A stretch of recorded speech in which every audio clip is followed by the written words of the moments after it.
માનવીના અને યુવા સમાજના જે આજના મન છે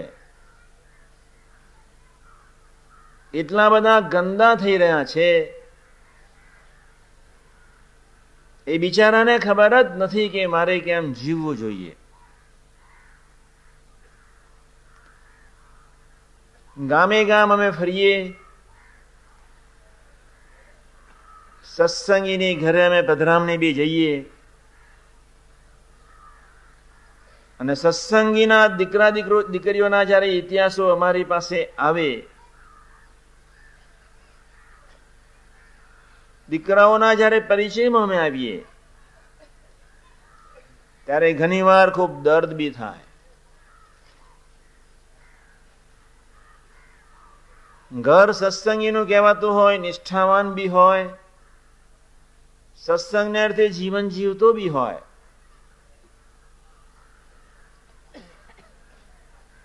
કોઈ સત્સંગની કચાશને લઈને કોઈ સંસ્કારોની રક્ષા જ્યારે કુટુંબમાં ન દેખાય. માનવીનું જીવન કોઈ મરવા માટે તો નથી જ, સુખી થવા માટે છે. તમે બધા જે ભેગા થયા છે એની પાછળની ભાવના એક જ છે, સુખિયા થવું છે. બીજો કોઈ હેતુ નથી. સુખ શું ચીજ છે એની ખબર નહીં હોય એ વસ્તુ જુદી છે.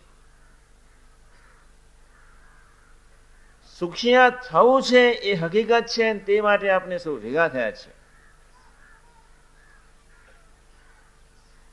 સંસારમાં સુખ નથી એ તમારા આત્માને, ઈવન દુનિયાની કોઈ પણ વ્યક્તિના આત્માને ખબર તો છે જ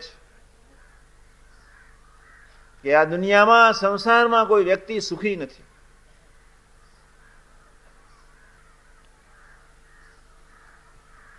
નેપોલિયન બોનાપાર્ટની હમણાં જ મામાએ વાત કરી હતી, સમૃદ્ધ માણસ, impossible the word should not be existed in the dictionary of Napoleon. એ બહુ સ્પષ્ટપણે કહેતો હતો કે અશક્ય શબ્દ મારી ડિક્શનરીમાં છે જ નહીં. અંતિમ શ્વાસમાં એટલી જ પ્રભુને પ્રાર્થના કરી કે હે પ્રભુ, તે મારી જિંદગીમાં 7 દિવસ શાંતિના ના આપ્યા. એક બાજુ એ વાત બિચારો એવું કરતો હતો કે અસત્ય શબ્દ મારી ડિક્શનરીમાં નથી, બીજી બાજુ એને દર્દથી પ્રાર્થના બી કરી કે 7 દિવસ મારા જીવનમાં તે શાંતિના ના આપ્યા.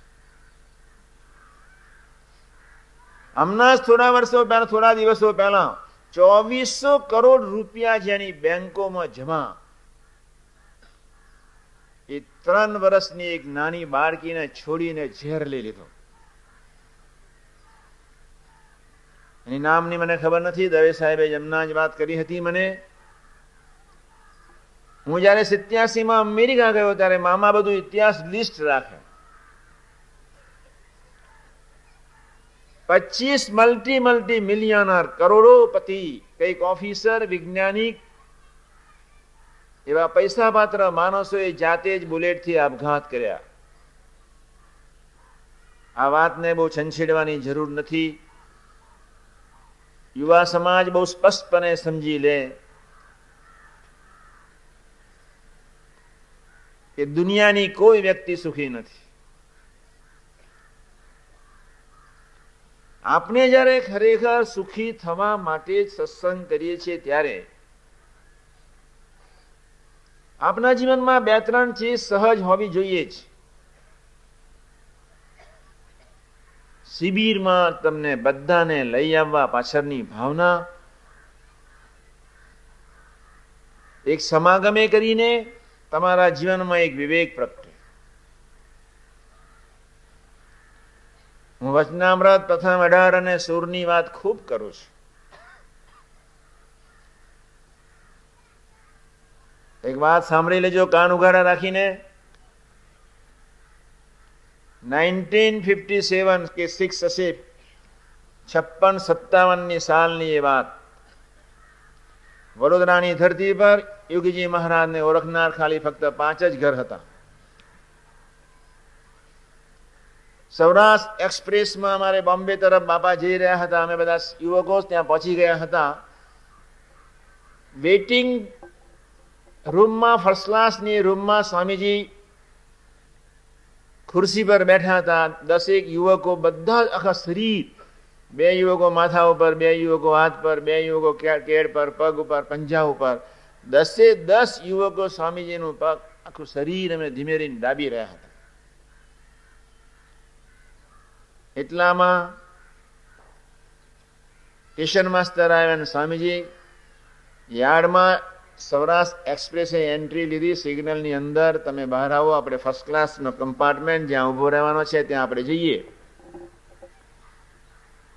સ્વામીજી બહાર આવ્યા. 4 યુવકો આગળ હતા, 2 યુવકોએ હાથ ઝાલ્યો હતો, 4 પાછળ હતા. લેડીઝ ન અડી શકે. ખૂબ ધ્યાનથી સ્વામીજીને અમે લઈ એ જગ્યા ઉપર પ્લેટફોર્મ પર જ્યારે લઈ જતા હતા ત્યારે એક બહેનોનું ટોળું ત્યાંથી એક એન્ટ્રી લીધી. 25 હશે. 4 યુવકો જે આગળ ચાલતા હતા, જે બાપાને સ્પર્શ ન કરી જાય એ રીતે વ્યવસ્થા કરનારી છોકરા જ્યારે આગળ ચાલતા હતા ત્યારે ચાલતાની સાથે જ એ લોકો સ્થિર થઈ ગયા. સાંભળજો, 2-5 સેકન્ડ ઉભા રહ્યા. વૃત્તિઓ બધાની બહેનો તરફ પહોંચી ગઈ. બાપા ત્યાં જ ઉભા રહ્યા. બાપાએ 5-4 ને બોલાવ્યા. આપને પુણ્ય કરવા આવ્યા છે, પાપ કરવાની.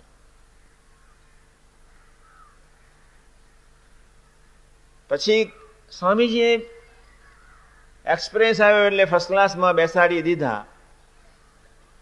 સ્ટેશન માસ્ટરને સ્વામીજીએ બોલાવીને કહ્યું કે આ 10 મિનિટ પાછળ ગાર્ડને કહો કે એક્સપ્રેસ ઉભો રાખે, મારે આ છોકરાઓ સાથે ગોષ્ઠી કરવી છે. 10-15 મિનિટ સુધી ત્યાં જ ગોષ્ઠી સ્વધર્મની એટલી બધી વ્યવસ્થિત કરી. જે જીભથી આપણે ગુણગાન ગઈએ, જે જીભથી આપણે મોતી ચાવીએ, જે જીભથી પ્રભુનું સ્મરણ કરીએ, એ જીભથી સ્વામીજી કે કોલસા ન ચવાય, નરક ન ખવાય. જે આંખોથી ભગવાનની રસગન મૂર્તિના દર્શન કરતા હતા એ જ આંખોથી હાડકાને ચામડાની કોથળીઓ તરફ સહજ જ એ મૂર્તિઓનું સુખ લેતા હતા. યુવા જીવનમાં કે આપના સૌના જીવનમાં એક વિવેક સ્થિર થાય તે માટે 3 ચીજની ખૂબ જરૂર છે જ. દુનિયાની કોઈ પણ વ્યક્તિ એમ નથી કહી શકવાનો કે પંચવિષયાદિકમાં સુખ છે. એટલા જ માટે સ્વામીજીએ 25-28 મુદ્દાઓમાં એક મુદ્દો, 2-3 મુદ્દાઓ અમે લખ્યા છે કે રવિવારની સભામાં કલાક 2 કલાક, અઠવાડિયે કલાક 2 કલાક આપણે રવિવારની સભામાં જવું. પ્રાદેશિક સંતો કે કાર્યકર્તાઓ એસ્પેશિયલી યુવા સમાજનું ખૂબ ધ્યાન રાખે. હમણાં હું સુરત હતો, 14મી જાન્યુઆરી મેં અમે ત્યાં 3-4 દિવસ ત્યાં જ રોકાયા હતા. તદ્દન નવા ટાબોરિયા હતા, 100 છોકરાઓનો એક સમાજ. બધાને પરીક્ષાઓ હતી, બિચારાઓ અહીં ન આવી શક્યા. વાદરશાના અહીં આવી શકી નથી જ, પરીક્ષાઓ ખૂબ છે આ દિવસોમાં જ. એ છોકરાઓએ મને કહ્યું કે સ્વામીજી તમે અમને 1-2 દિવસ તમારી સાથે ન રાખો. મેં કહ્યું આપણે ધીમે ધીમે ડુમ્મસ કાંઈ આપણે ગોઠવીશું. અત્યારથી જ એના જીવનમાં કોઈક લીપ મળી જાય, એનું જીવન તો ધન્ય થાય. મરવાનું તો છે જ. મૃત્યુને ઈચ્છે એ ભૂમિકા એ કોક છે, જુદી છે. જીવન, જન્મ અને મૃત્યુ બંને સરખાવાના લાગવા જોઈએ. એનું વિવેક કહેવાય. ગમે તેવો માણસ હોય ફોસીએ જ્યાં લઈ જવાને તો ભુટ્ટો બન બિચારો કોથરા જેવો થઈ ગયો હતો. એ ભુટ્ટાને કહેવામાં જ આવ્યું કે હવે તમારે ફાંસીની તૈયારી પર માંડ માંડ ખેંચીને લઈ જવામાં આવ્યો તો ગમે તેવો માણસ મરણથી તો કેવો ગભરાય. જન્મ અને મરણ, મૃત્યુ બી એટલું જ વાલું. આપને એવું એક સરસ જીવન જીવવું છે, તે માટે યુવકો ખૂબ ધ્યાન રાખે